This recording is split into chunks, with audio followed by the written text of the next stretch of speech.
Hi കൂട്ടുകാരെ, ഇന്ന് നമുക്ക് 4ാം ക്ലാസ്സിലെ പരിസ്ഥിതി പഠനം മോഡൽ ക്വസ്റ്റ്യൻ പേപ്പർ ഒന്ന് ഡിസ്കസ് ചെയ്യാം. പ്രവർത്തനം 1 എ ക്വസ്റ്റ്യൻ. സസ്യങ്ങൾ പലവിധം. വ്യത്യസ്ത തരം സസ്യങ്ങളുടെ ചിത്രങ്ങൾ ഒട്ടിച്ച് പതിപ്പ് നിർമ്മിക്കുകയാണ് വിനുവും കൂട്ടുകാരും. ഇവ എവിടെ കാണപ്പെടുന്നു എന്നതിനനുസരിച്ച് ചിത്രത്തിനുള്ളിൽ നൽകിയിരിക്കുന്ന വൃത്തത്തിന് നിറം നൽകുക. മരുരോഹങ്ങൾക്ക് ചുവപ്പ് നിറവും ജലസസ്യങ്ങൾക്ക് നീല നിറവും നൽകണം. B question. മത്സ്യങ്ങൾക്ക് ജലത്തിലൂടെ സഞ്ചരിക്കുന്നതിന് അനുയോജ്യമായ ശരീരഘടനയാണുള്ളത്. താഴെ പറയുന്നവയിൽ നിന്ന് മത്സ്യത്തിന്റെ സഞ്ചാരവുമായി ബന്ധപ്പെട്ട് ശരിയായത് തിരഞ്ഞെടുക്കുക. 1. മത്സ്യങ്ങളുടെ ആകൃതി വാൽച്ചിറക്. 2. ചികളപ്പൂക്കൾ നിറം. 3. കടൽ വെള്ളം പുഴവെള്ളം. 4. വഴുവഴുപ്പുള്ള ശരീരം ചിറകുകൾ. ഇതിലെ ഓപ്ഷൻ തന്നിട്ടുണ്ട്. ഇതിലേതാണെങ്കിലാണ് ഉത്തരം എഴുതേണ്ടത്. എ 1 മാത്രം, ബി 1ഉം 4ഉം, സി 2ഉം 3ഉം, ഡി 4 മാത്രം. അപ്പം ഇതിൽ ഏത് ഓപ്ഷനാണ് ശരിയെങ്കിൽ അതിൻ്റെ ആൻസറാണ് എഴുതേണ്ടത്. C question. കൂട്ടത്തിൽ പെടാത്തതിനെ കണ്ടെത്തി എഴുതൂ. എ വനം, ബി കുളം, സി കടൽ, ഡി മരുഭൂമി. അല്ലെങ്കിൽ പ്രവർത്തനം 1 ബി ക്വസ്റ്റ്യൻ. അതിജീവനവും ജീവികളും. എ വ്യത്യസ്ത തരം ജീവികൾക്ക് അവയുടെ സാഹചര്യങ്ങളിൽ ജീവിക്കുന്നതിന് അനുയോജ്യമായ ശരീരഘടനയുണ്ട്. താഴെ നൽകിയിരിക്കുന്ന ജീവികൾക്ക് അവ ജീവിക്കുന്ന ഇടങ്ങളിൽ അനുയോജ്യമായ ശരീര സവിശേഷതകൾ എന്തെല്ലാമാണെന്ന് എഴുതുക. 1 ഒട്ടകം, 2 മീന്. അവർ ജീവിക്കുന്ന സാഹചര്യത്തിലെ അവരുടെ ശരീരഘടനയിലുള്ള പ്രത്യേകതകൾ എഴുതാനാണ്. താഴെ തന്നിരിക്കുന്ന 2 ചിത്രങ്ങളിലെയും സന്ദർഭം ശ്രദ്ധിക്കുക. കുന്നുകൾ ഇടിച്ചു നിരത്തുകയും വയലുകൾ മണ്ണിട്ടു നികത്തുകയും ചെയ്യുന്നത് കൊണ്ടുണ്ടാകാവുന്ന ദോഷങ്ങൾ എന്തൊക്കെയാണെന്ന് എഴുതുക. കുന്നുകൾ ഇടിച്ചു നിരത്തുന്നതും വയലുകൾ മണ്ണിട്ട് നികത്തുന്നത് കൊണ്ടുള്ളതുമായ ദോഷങ്ങളാണ് അതാത് ചിത്രങ്ങൾക്ക് താഴെ എഴുതേണ്ടത്. C question. ആവാസ വ്യവസ്ഥയെ സംരക്ഷിക്കുന്നതുമായി ബന്ധപ്പെട്ട് താഴെ കൊടുത്തിരിക്കുന്ന മുദ്രാവാക്യങ്ങളിൽ ഏറ്റവും അനുയോജ്യമായത് തിരഞ്ഞെടുത്ത് എഴുതുക. എ വൈവിധ്യം ആഘോഷിക്കൂ, വന്യജീവികളെ സംരക്ഷിക്കൂ. ബി വനങ്ങളെ സംരക്ഷിക്കൂ, ജീവൻ നിലനിർത്തൂ. സി ആവാസ വ്യവസ്ഥ വിവിധ ജീവിയ അതിജീവീയ ഘടകങ്ങളുടെ സംയോജനമാണ്. ഡി പ്രകൃതിദത്തവും മനുഷ്യനിർമ്മിതവുമായ ആവാസ വ്യവസ്ഥകളുണ്ട്. ആവാസ വ്യവസ്ഥയെ സംരക്ഷിക്കുന്നതുമായി ബന്ധപ്പെട്ട് ഏറ്റവും അനുയോജ്യമായ മുദ്രാവാക്യമാണ് എടുത്തെഴുതേണ്ടത്. പ്രവർത്തനം 2 ഭൂമിയുടെ സംരക്ഷണം നമ്മുടെ ഉത്തരവാദിത്തം. എ മണ്ണ് മലിനീകരണവുമായി ബന്ധപ്പെട്ട് താഴെ കൊടുത്തിരിക്കുന്ന പട്ടിക പൂർത്തിയാക്കുക. മണ്ണ് മലിനമാക്കുന്ന സന്ദർഭങ്ങൾ, മണ്ണ് മലിനീകരണം ബാധിക്കപ്പെടുന്ന ജീവികൾ, ആവാസ വ്യവസ്ഥയ്ക്കുണ്ടാകുന്ന പ്രത്യാഘാതങ്ങൾ. അപ്പം 3 പട്ടികയും നമ്മൾ എഴുതണം. മണ്ണ് മലിനമാക്കുന്ന സന്ദർഭങ്ങൾ 1 തന്നിട്ടുണ്ട്, അമിതമായ കീടനാശിനി പ്രയോഗം. ബാക്കി 3 നമ്മൾ എഴുതണം. മണ്ണ് മലിനീകരണം ബാധിക്കപ്പെടുന്ന ജീവികൾ മണ്ണിര തന്നിട്ടുണ്ട്, ബാക്കി 3 നമ്മൾ എഴുതണം. ആവാസ വ്യവസ്ഥയ്ക്ക് ഉണ്ടാകുന്ന പ്രത്യാഘാതങ്ങൾ, വിവിധ തരം ജീവികൾ ഇല്ലാതാകുന്നു എന്നത് തന്നിട്ടുണ്ട്, ബാക്കി 3 നമ്മൾ എഴുതണം. താഴെ തന്നിരിക്കുന്ന ചിത്രങ്ങൾ പരിശോധിച്ച് അവ ഏത് മലിനീകരണവുമായി ബന്ധപ്പെട്ടതെന്ന് എഴുതുക. പ്രവർത്തനം 3 സ്വതന്ത്ര ഭാരതഭൂമി.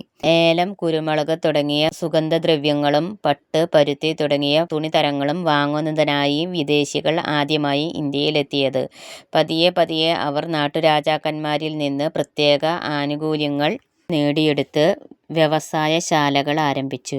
ഇന്ത്യയിലെ വിവിധ പ്രദേശങ്ങൾ ഭരിച്ചിരുന്നത് നാട്ടുരാജാക്കന്മാരായിരുന്നു.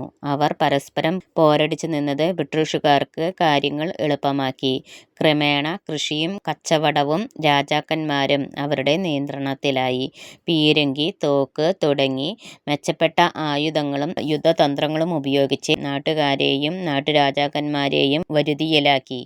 കാലങ്ങൾ കൊണ്ട് ഇന്ത്യയുടെ മുഴുവൻ പ്രദേശങ്ങളിലും ബ്രിട്ടീഷുകാർ ആധിപത്യം നേടി. പിന്നീടുള്ള 200ഓളം വർഷം ഇന്ത്യ ബ്രിട്ടീഷ് അധീനതയിലായിരുന്നു. മുകളിൽ കൊടുത്തിരിക്കുന്ന കുറിപ്പ് വായിച്ച് തന്നിരിക്കുന്ന ചോദ്യങ്ങൾക്ക് ഉത്തരം കണ്ടെത്തുക. എ വിദേശികൾ ഇന്ത്യയിൽ എത്തിയതിൻ്റെ പ്രധാന ഉദ്ദേശ്യം എന്തായിരുന്നു? എ യുദ്ധം ചെയ്യാൻ, ബി നാട്ടുരാജാക്കന്മാരുമായി ചേർന്ന് കച്ചവടം ചെയ്യാൻ, സി സുഗന്ധദ്രവ്യങ്ങളും തുണിത്തരങ്ങളും വാങ്ങുന്നതിന്, ഡി വ്യവസായ സ്ഥാപനങ്ങൾ തുടങ്ങാൻ. ബി. ബ്രിട്ടീഷുകാർ ഇന്ത്യയിലേക്ക് വന്ന സമയത്ത് ഇന്ത്യ നാട്ടുരാജ്യങ്ങളായി ഭിന്നിച്ചു കഴിയുകയായിരുന്നു. ശരിയോ തെറ്റോ എന്നെഴുതുക. സി. ബ്രിട്ടീഷുകാർക്ക് എളുപ്പത്തിൽ ഇന്ത്യയെ അവരുടെ നിയന്ത്രണത്തിലാക്കാൻ കഴിഞ്ഞത് എന്തുകൊണ്ട്? ഡി. ബ്രിട്ടീഷുകാർ ഇന്ത്യയെ അവരുടെ അധീനതയിൽ നിലനിർത്തിയത് ഏകദേശം എത്ര കാലമാണ്? എ. 1 നൂറ്റാണ്ട്, ബി. 2 നൂറ്റാണ്ട്, സി. 3 നൂറ്റാണ്ട്, ഡി. 1.5 നൂറ്റാണ്ട്. പ്രവർത്തനം 4. സ്വാതന്ത്ര്യ സമരങ്ങളിലൂടെ. എ. ഇന്ത്യയുടെ സ്വാതന്ത്ര്യ സമര ചരിത്രത്തിൽ ഏറ്റവും മഹത്തമായ സമരങ്ങളാണ് ഉപ്പു സത്യാഗ്രഹവും ക്വിറ്റ് ഇന്ത്യ സമരവും. ഈ 2 സമരങ്ങളും ഉൾപ്പെടുത്തി കുറിപ്പ് തയ്യാറാക്കുക. ഉപ്പു സത്യാഗ്രഹം ഒരു കോളത്തിൽ ക്വിറ്റ് ഇന്ത്യ സമരത്തെക്കുറിച്ച് മറ്റേ കോളത്തിൽ എഴുതണം. ബി. അതിർത്തി ഗാന്ധി എന്നറിയപ്പെടുന്ന സ്വാതന്ത്ര്യ സമര സേനാനി ആര്? A. Subhash Chandrabose, B. K. Kelappan, C. Sardar Vallabhbhai Patel, D. Khan Abdul Ghaffar Khan. പ്രവർത്തനം 5. എ. ഇന്ത്യയുടെ ഭൂപ്രകൃതി. ഇന്ത്യയുടെ ഒരു ചിത്രം അവിടെ തന്നിട്ടുണ്ട്. ഭൂപടം നിരീക്ഷിച്ച് ചുവടെ കൊടുത്തിരിക്കുന്ന ചോദ്യങ്ങളുടെ ഉത്തരം കണ്ടെത്തി എഴുതുക. എ. 5 സംസ്ഥാനങ്ങളുമായി അതിർത്തി പങ്കിടുന്ന 2 സംസ്ഥാനങ്ങൾ ഏതെല്ലാം? ബി. ഇന്ത്യയിലെ ഏറ്റവും വലിയ സംസ്ഥാനം ഏത്? സി. കേരളത്തിന്റെ പടിഞ്ഞാറ് ഭാഗത്ത് കാണപ്പെടുന്ന കടൽ ഏത്? ഡി. ബംഗാൾ ഉൾക്കടലുമായി അതിർത്തി പങ്കിടുന്ന സംസ്ഥാനങ്ങളിൽ പശ്ചിമ ബംഗാൾ, ആന്ധ്രാപ്രദേശ് എന്നിവയെ കൂടാതെ മറ്റൊരു സംസ്ഥാനം കൂടി കണ്ടെത്തി എഴുതുക. സി. കേരളവുമായി അതിർത്തി പങ്കിടുന്ന സംസ്ഥാനങ്ങൾ ഏതെല്ലാം? അല്ലെങ്കിൽ പ്രവർത്തനം 5 ബി. പറക്കും കൂട്ടുകാർ. എ. റീന തന്റെ വീടിന്റെ പരിസരത്ത് സ്ഥിരമായി കാണപ്പെടുന്ന വിവിധതരം പക്ഷികളെ നിരീക്ഷിച്ച് കണ്ടെത്തിയ വിവരങ്ങളാണ് നൽകിയിരിക്കുന്നത്. ഓരോന്നും പരിശോധിച്ച് അനുയോജ്യമായ പക്ഷിയുടെ നേരെ വരച്ചു യോജിപ്പിക്കുക. ഒന്നാമത്തേത്, ഉയരത്തിൽ പറക്കുന്നു, കൂർത്ത നഖങ്ങൾ, മൂർച്ചയുള്ള ചുണ്ടുകൾ, ഇരയെ റാഞ്ചി പിടിക്കുന്നു. പൊന്മാൻ, മരംകൊത്തി, കാക്ക, പരുന്ത്. അതിൽ പരുന്തിലേക്ക് വരച്ചിട്ടുണ്ട്.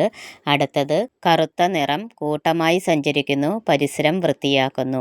അത് ഇതിലേതാണെച്ചെങ്കിൽ അതിലേക്ക് വരയ്ക്കണം. കാക്ക. അടുത്തത്, ചെറിയ ശരീരം, നീണ്ട ചുണ്ടുകൾ, വേഗത്തിൽ പറക്കുന്നു, പുഴയിൽ നിന്നും കുളത്തിൽ നിന്നും മത്സ്യങ്ങളെ പിടിക്കുന്നു.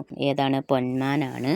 ഇടത്തരം വലുപ്പം, തലയിൽ തൊപ്പി പോലുള്ള ഭാഗം, ശക്തിയുള്ള കൂർത്ത നഖങ്ങൾ. ഉത്തരം മരംകൊത്തിയാണ്. അതിലേക്ക് വരയ്ക്കണം. B question. ജലത്തിന്റെ സാന്നിധ്യമുള്ളയിടത്ത് ഇര തേടുന്ന പക്ഷി ഏത്? എ. പരുന്ത്, ബി. തത്ത, സി. കൊക്ക്, ഡി. മൈന. C question. താഴെ കൊടുത്തിരിക്കുന്നവയിൽ തെറ്റായ പ്രസ്താവന ഏതെന്ന് തിരഞ്ഞെടുത്ത് എഴുതുക.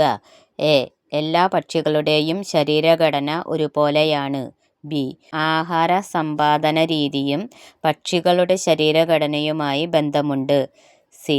ചില പക്ഷികൾക്ക് നീണ്ടു കൂർത്ത ചുണ്ടുകളും നീണ്ട കാലുകളുമുണ്ട്. ഡി.